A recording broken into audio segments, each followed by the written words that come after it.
Hi, and welcome to a very long overdue episode of What She Said, the podcast for rebellious, nosy creatives who hate blueprints. It has been a while, and even though I keep promising to return, I never manage to get into the swing of things, but I'm determined to try. Done is better than perfect, and as a podcast producer, it's really actually quite helpful for me to be doing the thing that I help other people with. Today's episode is a very short and sweet solo episode, and if you've heard this story that I'm about to tell a million times, I am so sorry, but also not sorry because that means my content strategy is working. Speaking of content strategies, that's literally what this whole episode is about.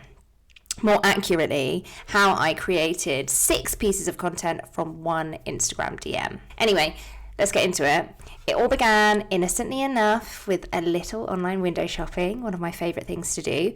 And it was one of those moments when you casually explore your favourite brands, a little hint of intent, and then you abandon your cart. So today I want to share a tale of that abandoned cart, a universal experience that we've all encountered at some point.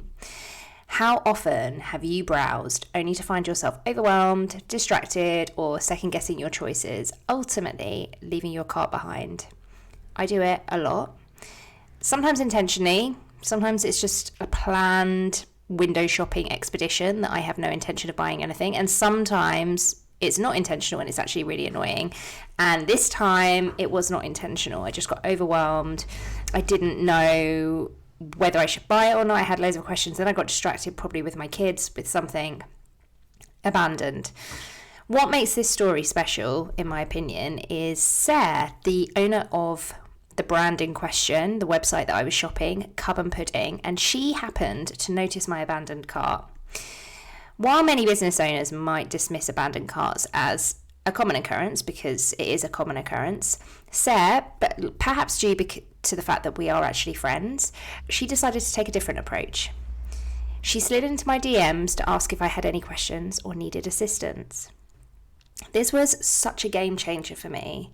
I'd never reached out to an abandoned lead. I've never done that, asking if there's anything I could do to change their mind. Actually, when a new lead contacts me and then disappears, or when a client departs without explanation, I usually feel relieved that nothing worse has happened. Worse, in my case, would be a client threatening to involve the authorities. The truth is, I rarely seek constructive feedback I could use to enhance my work. This reveals a whole lot about my struggle to separate my self-esteem from my work. Perhaps you can relate to this too. If so, I want us to learn from Sarah's incredible example of not only converting an abandoned cart into a sale, but also creating 2 or 3 pieces of engaging content in the process. Here's what she did. Number 1, she noticed and took action. Sarah spotted my abandoned cart and pretty promptly sent me a DM. I had a few questions about the dress I was eyeing, particularly whether it would work for autumn, because it was quite a summery dress. She responded with answers to all of my queries, and they weren't just, yes, it will work. She found images that other people who'd worn them had put on their Instagram, how they styled them for autumn. Yeah, it was incredible. She identified common themes. So she recognised a pattern in my questions. It was a pretty obvious question, despite the fact that it was sometimes incoherent and typo-ridden. She crafted a reel demonstrating how to style the dress for autumn and another post showcasing her range of maxi dresses, because she has lots of other styles of dresses. And she even repurposed these into a newsletter, which is just genius. I don't know about you, but often I think when I'm writing my newsletter, it has to be a big, lengthy affair, but sometimes it can be just short and sweet and to the point and repurposed from another piece of content that you've written. Thinking about podcasting, or this could work even if you're not podcasting, but that's the example that I've used. You could follow a similar path with your own content. So number 1, creating engaging episodes. So pick those common themes out that people are asking you, or perhaps often comment on your posts. Turn them into captivating podcast episodes, just like this one. Delve deep into each question, providing valuable insights, practical tips, actionable advice. Your listeners will really appreciate you addressing real-life questions that they likely have too. Number 2, engage with your community. And I can't say this often enough. After your episode goes live, share it with your clients, with your audience, encourage them to submit their questions, because if they know that their questions are actually being answered, more people are going to actually listen to and engage with you and comment and ask you to answer their questions. So that fosters this ongoing interaction and engagement.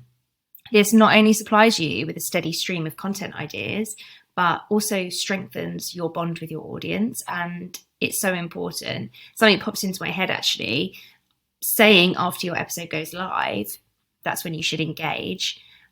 Something that often comes up is when people ask me what's the best day to release my podcast episode. And there is some stats around it, but my best piece of advice would be not at the weekend, and also on a day that you are going to be active online. Don't pick a day because you've read somewhere that will, get you the most listeners, but you actually don't work on that day. You need to be available online, sharing, engaging with any comments, blah, blah, blah, blah, blah, reposting, all of that jazz. I put this into practice? Yes, I have. I already have. So I want to tell you how I used that relatively small interaction.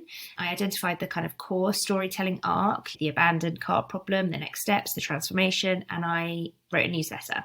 That was the first step. Other pieces of content I've created or am working on. I did a load of Instagram stories about the maxi dress. Obviously, I tagged Sir in it and she shared, and I got lots of comments back from that, lots of replies.